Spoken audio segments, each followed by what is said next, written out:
आइए हम खुदा के कलाम की ओर बढ़ते हैं। मत्ती रचित सुसमाचार इसका 3रा अध्याय वचन 1 से 12। मत्ती 3 1 से 12 हमारे लिए विकी भैया पढ़ेंगे। मत्ती नए नियम में से मत्ती रचित सुसमाचार 3रा अध्याय वचन 1 से 12। मिस्टर विक्की मसीह हमारे लिए पढ़ने में अगुवाई करेंगे। मत्ती रचित सुसमाचार उसका 3रा अध्याय वचन 1 से 12। Matthew 3 1 to 12।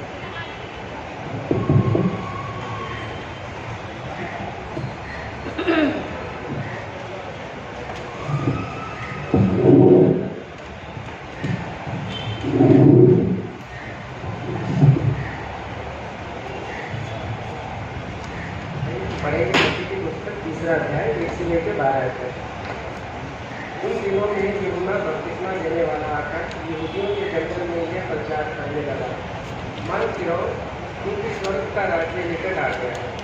ये वही है जिसकी चर्चा यशायाह भविष्यवक्ता के द्वारा की गई। जंगल में एक पुकारने वाले का शब्द हो रहा है कि प्रभु का मार्ग तैयार करो, उसकी सड़कें सीधी करो। वह यूहन्ना ऊँट के रोम का वस्त्र पहने हुए था और अपनी कमर में चमड़े का कटिबंध बांधे हुए था। उसका भोजन चिड़िया और वन मधु था।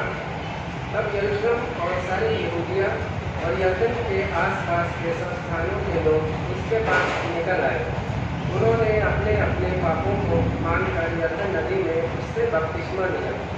तब उसने बहुत से फरीसियों और सदूकियों को बपतिस्मा के लिए अपने पास आते देखा, तो उनसे कहा, हे सांप के बच्चों, तुम्हें इसने जता दिया कि आने वाले क्रोध से भागो। इसलिए मन फिराओ के योग्य फल लाओ और अपने अपने मन में ये न सोचो कि हमारा पिता अब्राहम है, क्योंकि मैं तुमसे कहता हूँ कि परमेश्वर इन पत्थरों से अब्राहम के लिए संतान उत्पन्न कर सकता है। अब तुम्हारा पेड़ों की जड़ पर रखा हुआ है।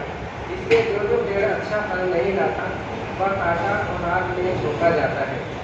मैं तो पानी से तुम्हें मन फिराओ का बपतिस्मा देता हूँ, परंतु जो मेरे बाद आने वाला है वह मुझसे शक्तिशाली है। मैं उसकी जूती उठाने की योग्य नहीं। वह तुम्हें पवित्र आत्मा और आग से बपतिस्मा देगा। उसका सूप उसके हाथ में है और वह अपना खलिहान अच्छी रीति से साफ करेगा और अपने गेहूँ को खत्तों में खत्ते में इकट्ठा करेगा, परंतु उसी को उस आग में जलाएगा जो बुझने की नहीं। परमेश्वर के बड़े जाने की आशीष है। आमीन। आइए दुआ करें। खुदा फिर एक बार आपका शुक्र करते हैं, पाक रूह के जरिए आपके पास आते हैं। शुक्रगुजारी में मांगते हैं खुदावन इस रोटी और जल को खाने पीने के लिए पाक रूह के जरिए आप हमारी मदद कीजिए, हमारी अगुवाई कीजिए। मेरे होठों का अग्नि से छूकर आप मुझ में अगर बोलिए, अपनी इच्छा प्रकट कीजिए। सुनने वालों को रूहानी भूत प्यास से भरकर आत्मा के कान समझ से भर दीजिए कि सुने, समझे, स्वीकार, विश्वास करें और आपके लिए फल लाएं, ताकि इनाम के हकदार हो। ऐसा होने दीजिए यीशु मसीह के नाम में, आमीन। Thank you Lord, thank you Jesus, hallelujah. खुदा का शुक्र करेंगे आज के दिन के लिए कि फिर एक बार हमें जिंदगी मिली। खुदा ने हमें जिंदा उठाया और उसके घर में हमें वो लेकर के आया कि फिर एक बार हम उसका शुक्र करें, उसकी महिमा स्तुति करें, उसकी इबादत करें, अपने आप को जांचे परखें और अपने आप को फिर तैयार करें उसके महिमा के लिए, फल लाने के लिए, गवाही होने के लिए और इसकी इच्छा पूरी करने के लिए। हमने जो भी कलाम को पढ़ा है मत्ती रचित सुसमाचार 3रा अध्याय वचन 1 से 12। ये फिर एक बार हमें नए साल में याद दिला रहा है कि हम अपने आप को सहायक के हाथों में देकर, पवित्र आत्मा के हाथों में देकर अपने लिए नई बुद्धि, नई समझ, नया मन, नई आत्मा, नए प्राण को ले ले, नई समझ को ले ले और उसकी इच्छा को अपने जीवन के जरिए पूरी करने के लिए हम समर्पित करें। आज अगर हम अपने चारों ओर देखें, जिससे भी मिले तो उनके जुबान पर यही सवाल है या कंफ्यूजन है या एक ईगरनेस है कि कैलिफोर्निया में इतनी आग क्यों और कैसे? Where is God? मानव जाति का स्वभाव क्या है? जब आग लगे, बाढ़ आ जाए, मृत्यु हो जाए, तकलीफ हो जाए, एक्सीडेंट हो जाए, भूखमरी, महामारी, अकाल है, तो खुदा कहाँ है? क्यों खुदा नहीं देख रहा, नहीं सुन रहा? वो तो प्यार करने वाला है। लेकिन जब हम खुशहाल हैं, बहुतायत में है, चंगाई में है, तंदुरुस्ती में है, हर तरफ हरियाली, सब अच्छा है, तब तो कई बार इंसान भूल जाता है कि उसका शुक्र करें, उसकी इबादत करें, उसका जलाल, उसकी महिमा लेकर आए और औरों से उस खुशी को बांटे, उस सफलता आनंद को बांटे, औरों को बताएं कि सफलता, खुशी, आनंद, चंगाई, बरकत, कमाई में बरकत, बिजनेस में बरकत, हमारे घरों में खुशहाली किस वजह से है, क्यों है? हम कई बार चूक जाते हैं, भूल जाते हैं ये बताना। लेकिन दुख में हमेशा हम पूछते हैं, खुदा कहाँ है? और हर किसी को यही सवाल है कि वो दयालु है, तो फिर मौत क्यों, पीड़ा क्यों, तकलीफ क्यों? और यूहन्ना इस बात का जवाब दे रहा है कि सारी मानव जाति के लिए, केवल हमारे लिए नहीं, चर्चेस के लिए नहीं, क्रिश्चियंस के लिए नहीं, क्योंकि जब यूहन्ना ये बात कह रहा था, वो बात हर किसी से कह रहा है। उस समय क्रिश्चियनिटी एज सच थी नहीं, वो हर किसी के लिए, हर एक एक मानव के लिए, पूरी मानव जाति के लिए कह रहा है कि जंगल में एक पुकारने वाले की आवाज, प्रभु का मार्ग तैयार करो, उसके पथ सीधे बनाओ, अपने आप को उसके पास लाओ और अपने अंदर के उथल पुथल को, संसार शरीर की वजह से, पाप अधर्म की वजह से जो आत्मा में है, दिल में है, उसे निकाल के अपने गुनाहों, गलती, अधर्म को मान लेना और पश्चाताप करना। दो बातें वो बता रहा था। बपतिस्मा बाद में, लेकिन पहले पाप को जान लेना और कबूल कर लेना, क्योंकि जो कबूल कर लेता है बपतिस्मे के बाद, पानी से बपतिस्मे के बाद, प्रभु यीशु मसीह में पवित्र आत्मा के जरिए वो आग का बपतिस्मा लेके वो नया इंसान बन जाता, बॉर्न अगेन क्रिश्चियन बन जाता है। कई बार बॉर्न अगेन की बात जब होती है तो लोग थोड़ी सी गलतफहमी में या प्रश्न चिन्ह में चले जाते हैं कि बॉर्न अगेन तो पेंटिकॉस्टल पूछते हैं। बॉर्न अगेन पेंटिकॉस्टल नहीं पूछते। मैंने लास्ट ईयर भी आपको बताया कि पेंटिकॉस्ट कौन है। It is very much in the Bible. पवित्र आत्मा के स्वर्ग से उतारे जाने के बाद ही पेंटिकोस्ट कहलाया गया, पेंटिकोस्ट ये नाम आया। और बॉर्न अगेन मसीह यीशु ने बुलाया, मसीह यीशु ने कहा, मसीह यीशु कहता है कि तुम्हें नए सिरे से जन्म लेना है। कौन कहता है? कौन कहता है? प्रभु यीशु मसीह। निकोदेमुस आया प्रभु यीशु मसीह के पास में, तो बोला तुझे नए सिरे से जन्म लेना है। तो this is not Pentecostal, and Pentecostal is nothing separate into inverted commas. ये very much in the Bible. पवित्र आत्मा आने के बाद ही पेंटिकोस्ट कहलाए गए, ये हमेशा याद रखना है। तो नए सिरे से जन्म लेने के लिए यूहन्ना कह रहा है अपने आप को ढूंढो, टटोलो, अपनी गलती अधर्म को मान लो और पश्चाताप करो, क्योंकि स्वर्ग का राज्य निकट, यानी कि यीशु मसीह बस तुम्हारे बिल्कुल 4 कदम दूरी पर है। और कहता है कि वो, मैं तो तुम्हें पानी से बपतिस्मा देता हूं, लेकिन वो तुम्हें पवित्र आत्मा और आग से बपतिस्मा देगा, जिसकी जूती उठाने के योग्य भी मैं नहीं हूं।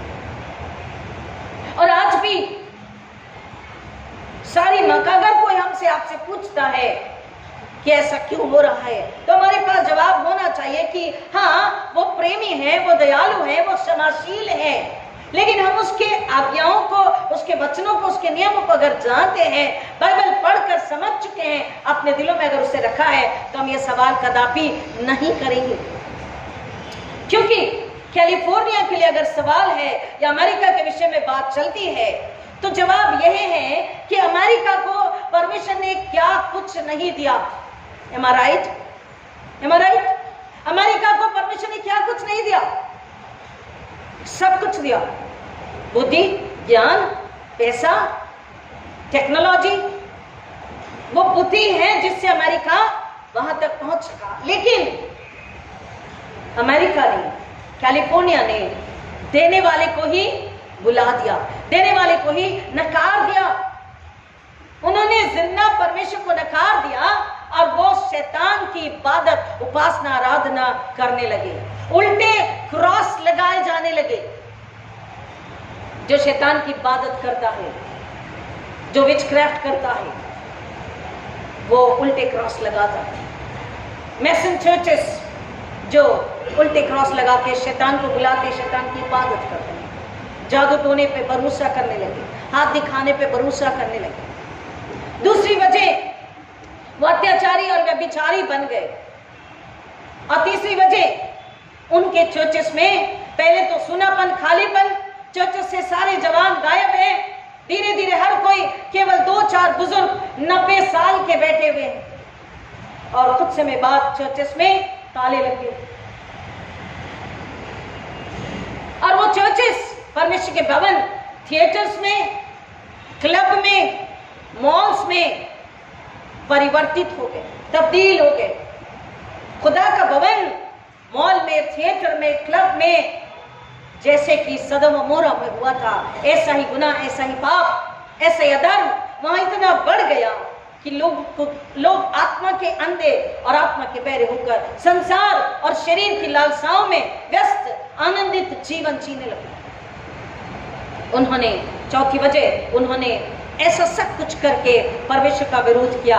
घर घर में बच्चे माँ बाप से अलग, आज निकाह और दूसरे दिन तलाक, ये सारे पाप अधर्म की वजह से उन्होंने परमेश्वर से बैर लिया, परमेश्वर का दिल दुखाया, आज्ञाओं को तोड़ा। और कलाम कहता है,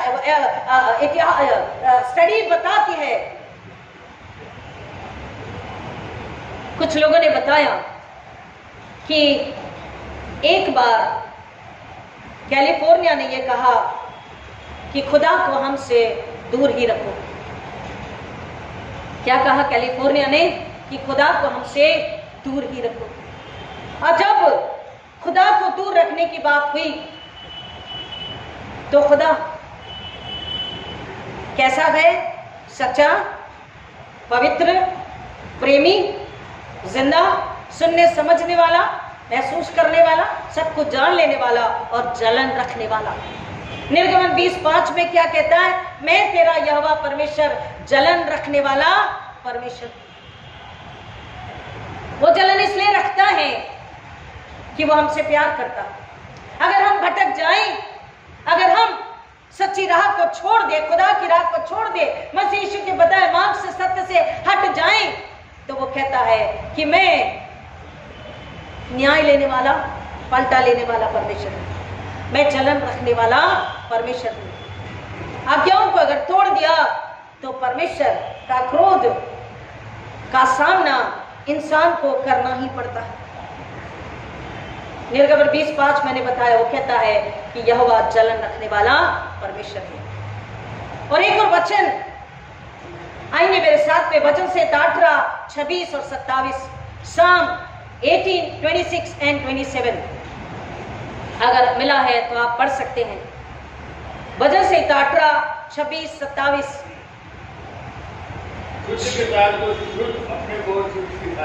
शुद्ध के साथ यहोवा परमेश्वर अपने आप को शुद्ध दिखाता है। शुद्ध प्रभु यीशु मसीह में, उसके खून से उसने हमें धो के शुद्ध किया है।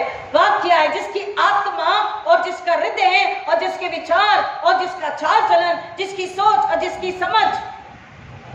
वचन क्या कहता है? अभी हमने भजन 50 को भी पढ़ा। भजन 50 में भी वही बात है। जो शुद्ध है वो शुद्ध के साथ अपने को शुद्ध, और आगे पढ़िए, और टेढ़े के साथ वो तिरछा बनता है। वो टेढ़े के साथ तिरछा बनता है। अगर हम टेढ़ी चाल चलें, हम अपनी बुद्धि का रास्ता लें, तो कलाम कहता है कि वो भी तिरछा बन जाता है। और अगर परमेश्वर हमसे दूर है तो हम क्या कर सकते हैं? आगे पढ़िए प्लीज। क्योंकि जो दीन लोगों को तो बचाता है, क्योंकि यहोवा परमेश्वर दीन, जो नम्र है, जो दीन है, जो नम्र है, जो हलीम है, जो हम्बल है। और इसलिए उसने नन्हे बालक को सामने बुलाकर बोला कि जो इस बालक की नाई दिल नम्र बनेगा वो स्वर्ग के राज में ऊंचा उठाया जाएगा। जो नम्र होगा वो स्वर्ग के राज का अधिकारी होगा। जो नम्र है दिल और आत्मा से, जिसका हृदय शुद्ध है, वो परमेश्वर को देखेगा। वो कह रहा है वो दीन से मोहब्बत करता है। आगे पढ़िए। दीन के साथ दीन बनता और आगे परंतु घमंड भरी आंखों को नीची करता है। जहां घमंड आ गया कि हमारे पास टेक्नोलॉजी है, हमारे पास बुद्धि है, ज्ञान है, हम सब कुछ कर सकते हैं, हम कुछ भी कर सकते हैं, हम चाहे जो कर सकते हैं, हम कभी भी किसी को भी नीचा गिरा सकते हैं। हम इंसान को, पड़ोस को, रिश्तेदारों को, जमात को, देश को, राष्ट्र को कभी भी नीचा दिखा सकते हैं। कभी भी हम उसके नाम को खराब कर सकते हैं, बदनामी भी कर सकते हैं, कुछ भी कर सकते हैं। जब ये घमंड आता है तो कलाम कहता है कि वो घमंड से भरी आंखों को, घमंडी को नीचा कर देता है। क्योंकि घमंडी कौन है? शैतान। और शैतान की राह पर जो चले वो ऊंचा नहीं उठ सकता। जो सवाल का जवाब कि ऐसे वक्त में खुदा कहां है, वो फिर भी बात कर रहा है। हालेलुया। फिर भी वो बात करता है क्योंकि वो जिससे प्यार करता उसे ताड़ना देता है कि वो लौट कर उसके पास आ जाए, क्योंकि वो जलन रखने वाला परमेश्वर है। आज भी अगर कोई हमसे पूछे तो हम बताएं कि वो कैलिफोर्निया को, अमेरिका को, जापान को, फ्रांस को, रूस को, नागालैंड को, श्रीलंका को, पाकिस्तान को, भारत को, हमें से हर एक को आवाज दे के बुला रहा है, दिखाता है, सुनाता है, समझाता है कि हम समझ जाएं और उसके पास लौट कर आ जाएं। क्योंकि जो लौट कर आएगा अपने गुनाहों को मान के पश्चाताप करेगा, छुटकारे को, उद्धार को पाएगा। वो शुद्ध के साथ शुद्ध और टेढ़े के साथ तिरछा बल। हम उससे पंगा नहीं ले सकते, हम अपनी बुद्धि का सहारा नहीं ले सकते, क्योंकि वो परमेश्वर कैसा परमेश्वर है? भस्म करने वाली आग है। इब्रानियों 12:29 को आप प्लीज पढ़ सकते हैं कि यहोवा परमेश्वर, हमारा परमेश्वर कैसा परमेश्वर है। इब्रानियों 12:29 वो भस्म करने वाली आग है। अगर किसी को मिला है तो आप पढ़ सकते हैं। इब्रानियों 12:29, Hebrew 12:29। Yes, our God is a consuming fire. हमारा परमेश्वर कैसा है? भस्म करने वाली आग है। भस्म करने वाली आग। और उसके हाथों में जो पड़ता है वो उस आग से बच नहीं सकता। लेकिन जो उसके साथ चले, अब्राहम को परमेश्वर ने बचाया। लूत को बोला जल्दी निकल, मैं अपने क्रोध को उंडेलने पर हूं। लूत को स्वर्गदूतों के जरिए हाथ पकड़ के खींच के बाहर निकाला और सदोम अमोरा की हालत हम जानते हैं। जब कैलिफोर्निया में इतनी भयंकर आग लगी तो कई सारे कर्मचारी जो आग को बुझाने के लिए वहां काम कर रहे थे।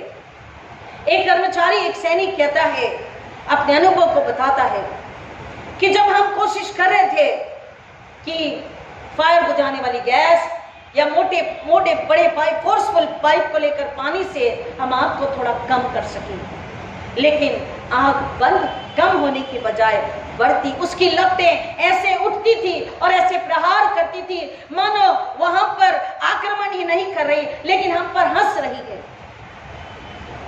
लिटरली ही सेज कि मुझे ऐसा लग रहा था कि जैसे ये आग की लपटें मुझको देखकर मुझसे बात कर रही, मुझ पर हंस रही है, मेरा उपहास उड़ा रही है।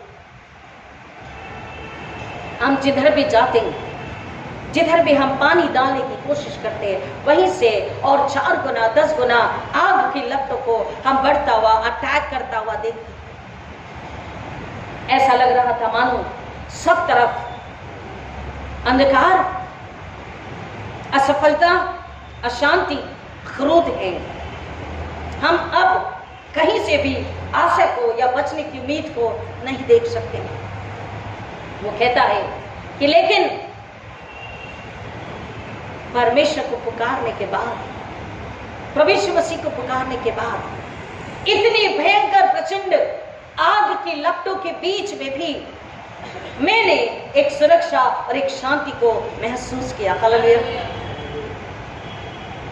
वो भस्म करने वाली आग है।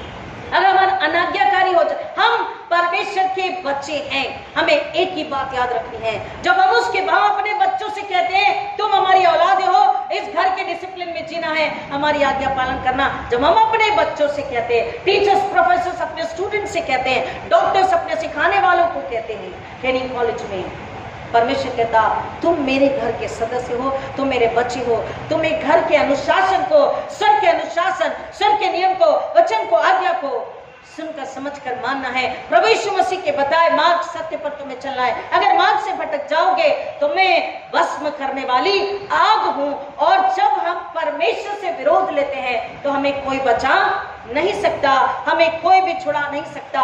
यहोवा परमेश्वर के हाथों से कोई भी हमें या अमेरिका को या कैलिफोर्निया को कोई भी नहीं बचा सकता। इतना भयंकर नजारा, इतना भयंकर मंजर वो कहता मैंने कभी नहीं देखा, मैं तो सोच भी नहीं सकता, अपने सपने में भी हम ये कल्पना नहीं कर सकते। लेकिन ये समझ में आया कि हाँ, उसके क्रोध से हमें कोई भी बचा नहीं सकता। इब्रानियों वही किताब जो पहले पढ़ी, एक और उसमें वचन पढ़ेंगे, इब्रानियों 10 और 13, Hebrew 10 and 13। जीवते परमेश्वर के हाथ में पढ़ना भयानक बात है। प्लीज पढ़िए अगर मिला है तो। इब्रानियों 10:13। और उसी समय से इसकी बाट जो रहा है और उसके पैरी उसके पांव के नीचे पीढ़ी बने, और उसी समय से वह प्रतीक्षा कर रहा है कि उसके शत्रु उसके चरणों की चौकी बन जाए। ये कौन है? शत्रु कौन है? शैतान। शैतान ये उकसाता है पाप, अधर्म, बुराई, अविश्वास। अविश्वास करो, मत सुनो, यहोवा परमेश्वर की मत सुनो, कुछ नहीं होता, सब कुछ ठीक होगा। हमारे पास धन दौलत है, हमारे पास टेक्नोलॉजी है, हमारे पास सेना दल है, सैनिक है, हम तो दूसरे देशों राष्ट्रों को मदद करते हैं, कुछ नहीं होगा। क्या होता अगर आज्ञा पालन नहीं किया? क्या होता अगर चर्च नहीं गए? क्या होता अगर एक आज्ञा को तोड़ दिया? ये शैतान कानों में बुदबुदाता है, लेकिन वचन कहता है यहोवा परमेश्वर के हाथों में पड़ना भयानक बात है। एक भी आज्ञा को तोड़ नहीं सकते। पैरे सिखाता है, लेकिन प्यार करने वाला ताड़ना देकर बुला के अगर हम पश्चाताप करें तो माफ करके गले लगाता है, अपनी बाहों में लेता है और हमारी सुरक्षा करता है। उसी अध्याय में से हम पढ़ेंगे 31वां वचन, 10:31। जीवित परमेश्वर के हाथों में पड़ना भयंकर बात है। जीवित परमेश्वर के हाथों में पड़ना हाँ भयानक बात है, भयानक बात है। क्योंकि अगर शत्रु की चाल में फंस करके हम सुनकर भी समझ कर भी अगर वापस ना आए तो फिर हम किसके हाथों पड़े हैं?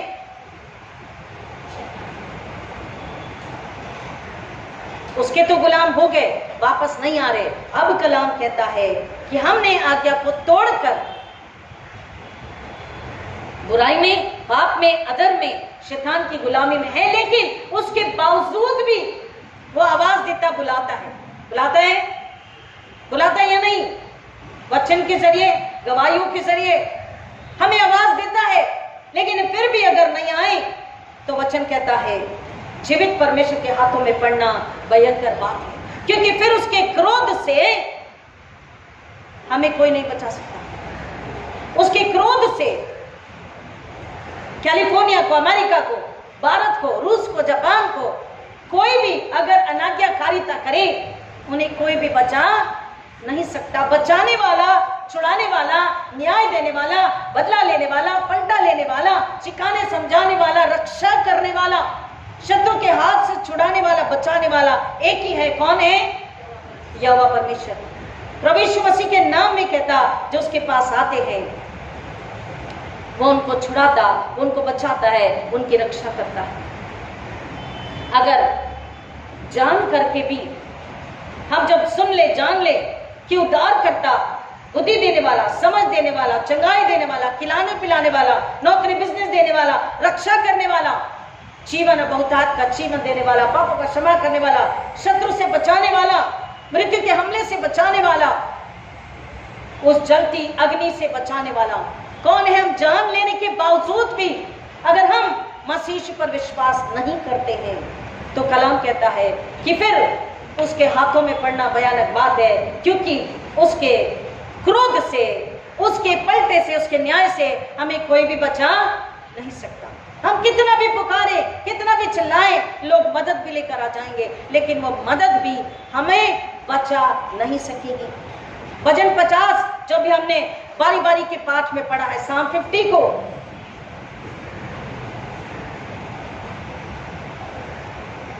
भजन संहिता 50, 22, अभी जो हमने बारी बारी का पाठ पढ़ा, साम 50, 22, हे परमेश्वर को भूलने वालों, यह बात समझ लो, कहीं ऐसा ना हो कि मैं तुम्हें फाड़ कर टुकड़े टुकड़े करूं। परमेश्वर का वचन क्या कहता है? ईश्वर को भूलने वालों, ये बात भली भांति समझ लो, कहीं ऐसा ना हो कि मैं तुम्हें फाड़ डालूं और कोई छुड़ाने वाला न हो। मैं तुम्हें फाड़ कर टुकड़े टुकड़े करूं और कोई छुड़ाने वाला न हो।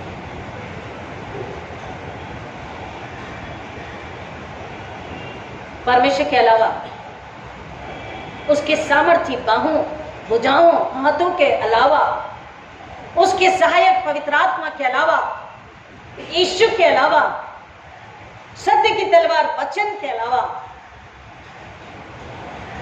हमें कोई भी न छुड़ा सकता, न बचा सकता, न हमारी रक्षा कर सकता। हम उसके पास आकर सच्चा पश्चाताप जब करें तो वो हमें, यूहन्ना वही तो कह रहा है कि मन फिराओ, पश्चाताप करो, क्योंकि स्वर्ग का राज्य निकट है। मन फिरा के पश्चाताप करने के बाद में जब मनुष्य बपतिस्मा लेता है तो वो मसीह में नई सृष्टि, नया जन्म, नया व्यक्ति बन जाता है। कई बार हम समझते हैं, ये बातें हमें बहुत अच्छे से समझती है, हमें ज्ञान है, हमें बुद्धि है, हमें सब समझता, हमें सब आता है, हमें बुद्धि है, हम तो खुद ही सिखाते, हमें सब आता है। कई बार ये टेढ़ी चाल, ये अधूरा ज्ञान, ये अहंकार जो शैतान डालता है, शैतान चाहता है कि आत्मा के अंधे, लंगड़े, लूले, बहरे ही रहे, अनाज्ञाकारी बार बार आज्ञा तोड़ते रहे, क्योंकि शैतान अपने एजेंडा पूरे करवा सके। शैतान नहीं चाहता कि मसीह के लोग मसीह के पास बने रहें। बहुत सिंपल सी बात है, मसीह नम्र है, वो इतना नम्र बना कि बेटे होने के हक को त्याग कर तकलीफ, दुख, वेदना, पीड़ा हमारे ले लेता। वो हमसे क्या चाहता है? नम्रता, आज्ञाकारिता, पवित्रता। बोल रहा शुद्ध के साथ तू शुद्ध और टेढ़े के साथ तू तिरछा बदला। हे परमेश्वर के भूलने वालों, ये बात समझ लो, कहीं ऐसा ना हो कि मैं तुम्हें फाड़ कर टुकड़े टुकड़े करूं और कोई छुड़ाने वाला ना हो। एक आज्ञा चाहे पूरी आज्ञा, एक आज्ञा चाहे पूरी आज्ञा। अगर एक आज्ञा आधी आज्ञा भी तोड़ दी तो हमने उससे बैर ले लिया। कई देश राष्ट्र हैं जो उससे बैर ले चुके हैं, ले रहे हैं। क्यों?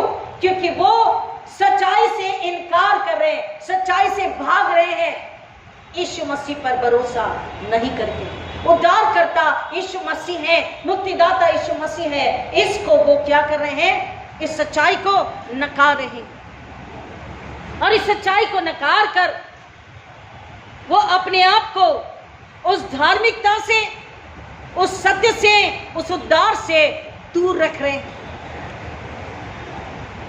और अगर सच्चाई, धार्मिकता, मनुष्य अपने से अलग कर दे तो फिर वो किसी भी ताकत और किसी भी बल से, किसी भी बुद्धि से बच नहीं सकता।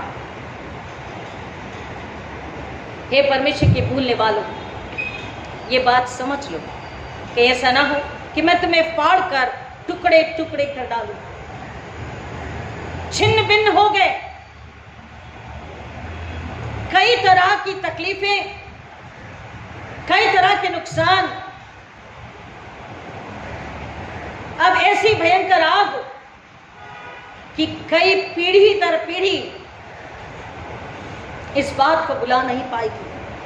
और कितनी सदियां लगेगी, कितना समय लगेगा, कितने वर्ष लगेंगे उसे खड़ा होने में, ये कोई नहीं जानता।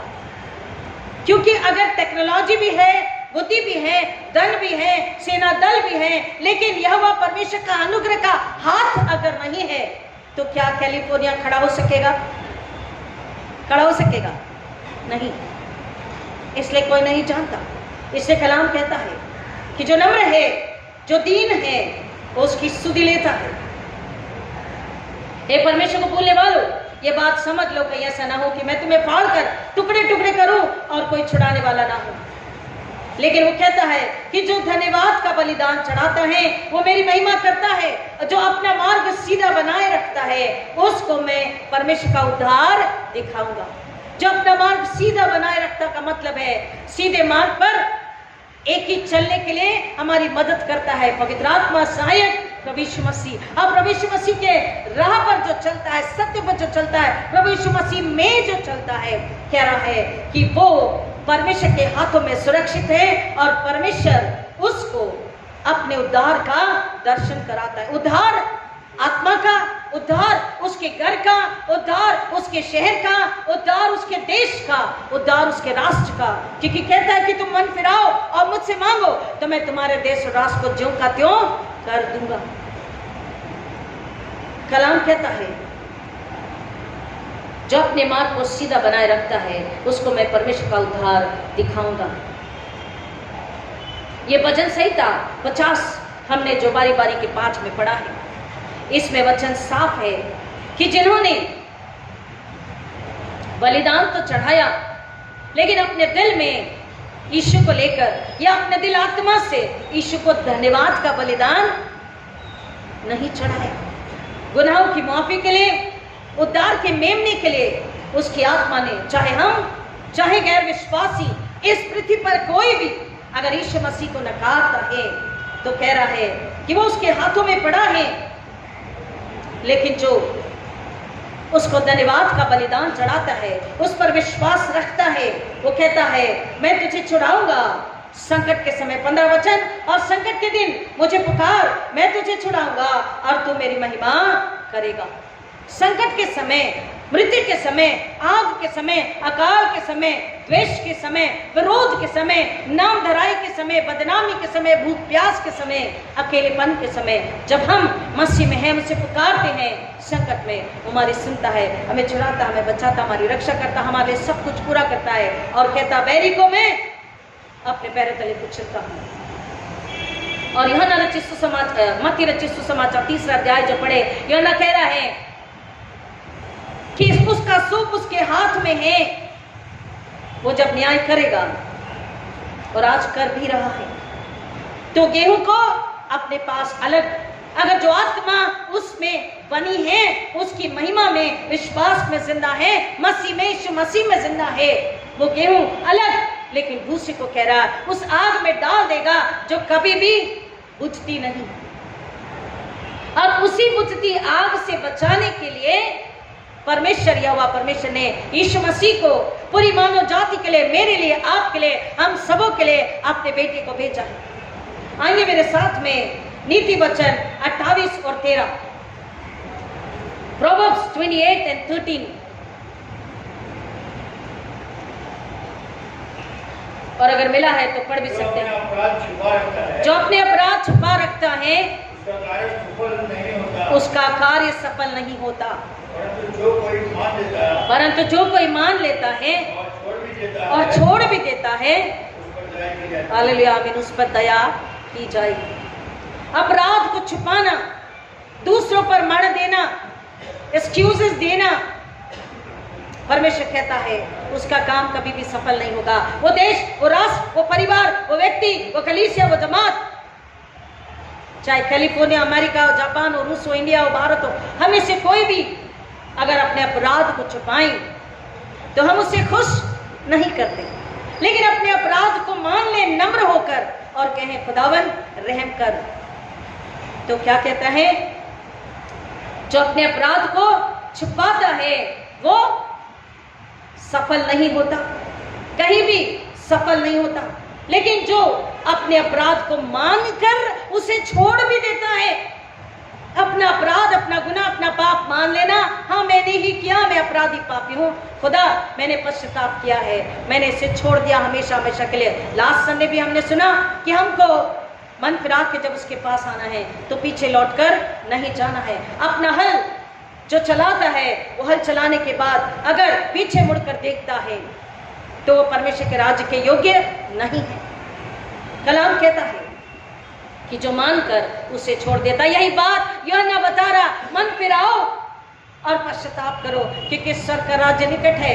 यीशु मसीह स्वयं स्वर्ग का राज्य है। अगर मन अपने पाप अपराध मान लोगे और पश्चाताप करके उसे छोड़ दोगे हमेशा के लिए, तो तुम्हारा दिल खाली है, तुम्हारा जिस्म शुद्ध है, शरीर शुद्ध है और आत्मा भी पवित्र आत्मा के हाथों में है। फिर वो तुम्हें आत्मा और आग से बपतिस्मा देकर अपना नया गवाह बनाता है, अपना नया इंस्ट्रूमेंट बनाता है, हथियार बनाता है, अपने लिए पात्र बनाता है और तुम्हें अपनी बुद्धि ताकत से भरकर तुम्हें इस्तेमाल करता है। आज अगर हमसे कोई सवाल पूछे, प्रियो कुछ बातें जिसका हमें ख्याल रखना है कि सबसे पहले वचन कहता है we should not be judgemental, यानी कि हमें न्याय नहीं करने वाले होना है, हमें न्याय नहीं सुनाना, न्याय नहीं देना, क्योंकि न्याय का काम किसका है?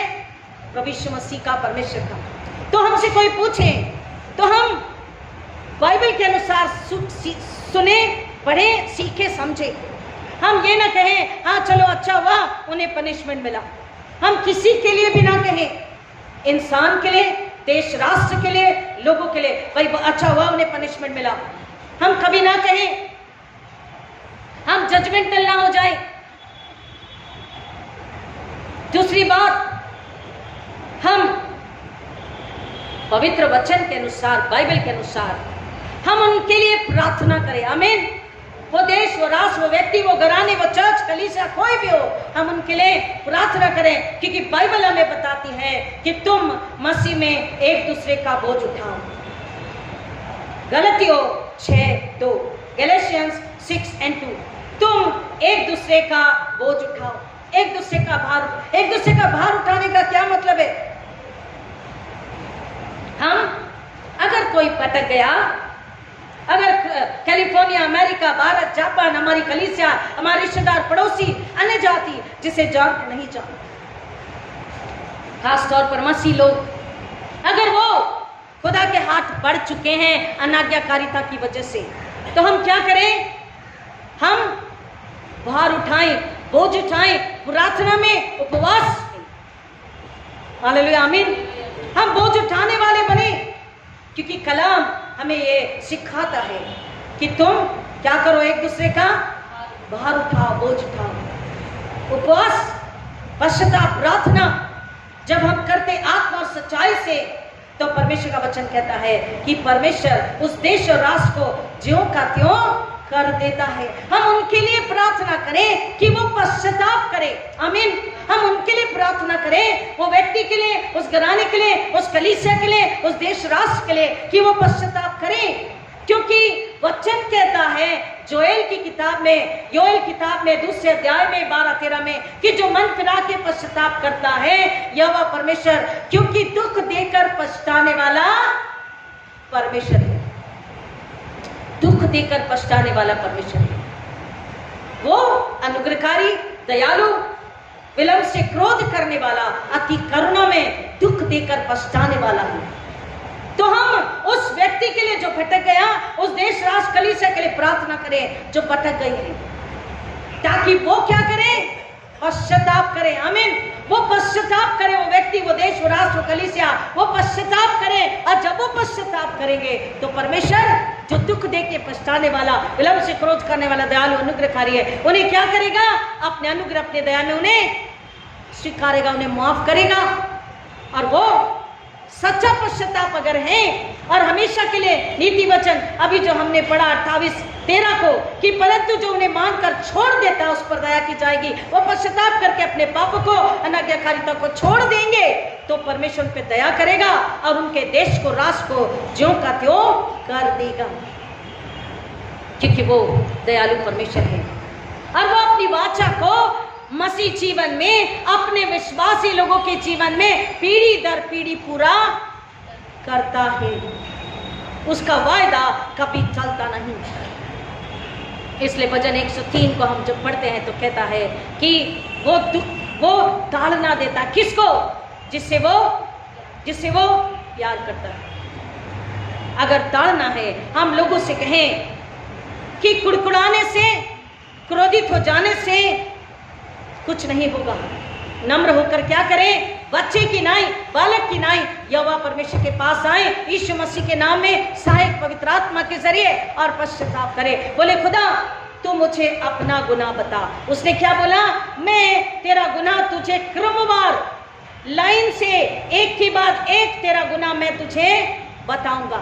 मैं तेरी गलती, तेरा अधर्म, अपराध तुझे तेरे आंखों के आएंगे। आखिरी वचन भजन 50:21, तूने ये काम किए और मैं चुप रहा, इसलिए तूने समझा कि मैं तेरे ही समान हूं। मैं तुझे फटकारूंगा और तेरी आंखों के सामने सब कुछ क्रमवार बताऊंगा। फटकारना, डांटना, तारीफ करना, ये उसकी जलन, उसका प्यार है कि हम पापों को मान ले, छोड़ दे, उसके पास आ जाएं, ताकि हमारी आत्मा उस आग में जाने से बच जाए जो कभी बुझती नहीं। हम जब उससे मांगे, हम लोगों के लिए प्रार्थना करें कि वो पश्चाताप करे, क्योंकि जब इंसान पश्चाताप करता है तो परमेश्वर उसे क्रमवार एक के बाद एक के बाद एक के बाद उसका गुनाह, उसका अधर्म, उसका अपराध उसे दिखाता है। देख, इस दिन, इस जगह, इस पल में तूने ये गुनाह किया, ये आज्ञा तोड़ी, यह धर्म किया, यह अपराध किया। और जब वो व्यक्ति उस क्रमवार अपने गुनाह, धर्म, अपराध को जान के मान ले, पश्चाताप करे, तो वो छुटकारे को, उद्धार को, शांति को, आनंद को, बहुतायत को पाता। वो व्यक्ति, वो घराना, वो जमात, वो कलीसिया, वो देश, राष्ट्र ज्यों के त्यों हो जाते हैं, क्योंकि उसका वायदा है जो शैतान ने चुराया मैं उसका 2 गुना तुम्हें लौटाऊंगा। प्रभु इस वचन की गहराई में जाने आशीष करे। आइए दुआ करें। खुदावन यीशु मसीह के नाम में पाक और मददगार के जरिए आपके पास आते हैं, आपका शुक्र करते हैं। खुदावन आपने फिर एक बार वचन के जरिए हमसे बात करी, हमारी आत्मा की आंखों को खोलने के लिए, आत्मा के कानों को खोलने के लिए, आत्मा की बुद्धि को खोलने के लिए, और पवित्र आत्मा के हाथों में देकर नम्रता के साथ उसकी समझ बूझ को लेकर मसीह जीवन को जीने के लिए, उसके उद्देश्य को जानकर अपने फर्ज को पूरा करने के लिए हमें तैयार होने के लिए आपने बुलाहट दी है, आपने आवाज दी है। खुदावन यहाँ जितने बैठे हैं अपने आप को नम्र करें, क्योंकि परमेश्वर नम्र से प्रसन्न होता है, उससे प्यार करता है, लेकिन घमंडी को नीचा करता है। हम नम्र बने, हम शैतान के गुलाम न बने, हम यीशु के हाथों में नम्र पात्र बने। नम्रता, बुद्धि, समझ, पवित्र आत्मा की सहायता को लेकर हम प्रार्थना उपवास में अपने आप के लिए, अपने घराने, अपनी जमात के लिए, अपने कलीसिया, अपने मेथोडिस्ट चर्च के लिए, अपने भारत देश के लिए, कैलिफोर्निया के लिए, जेरूसलम के लिए, इजराइल के लिए हम प्रार्थना करें कि परमेश्वर वो लोग नम्र बने, मन पर आए, पश्चाताप करें, और जब वो पश्चाताप करके गुनाहों को छोड़ देंगे। क्योंकि हमने सुना लास्ट संडे में कि अगर अनुग्रह हुआ है, गुनाह माफ हुआ, क्या हम पाप पे पाप करते जाएं? हमने सुना नहीं, जो मसीह में है वो दोबारा पाप नहीं करता, वो आज्ञा को नहीं तोड़ता। खुदावन आज्ञा पालन करने वाले मसीह सुसमाचार प्रचार खुदावन बहुतायत से फैलाते जाएं।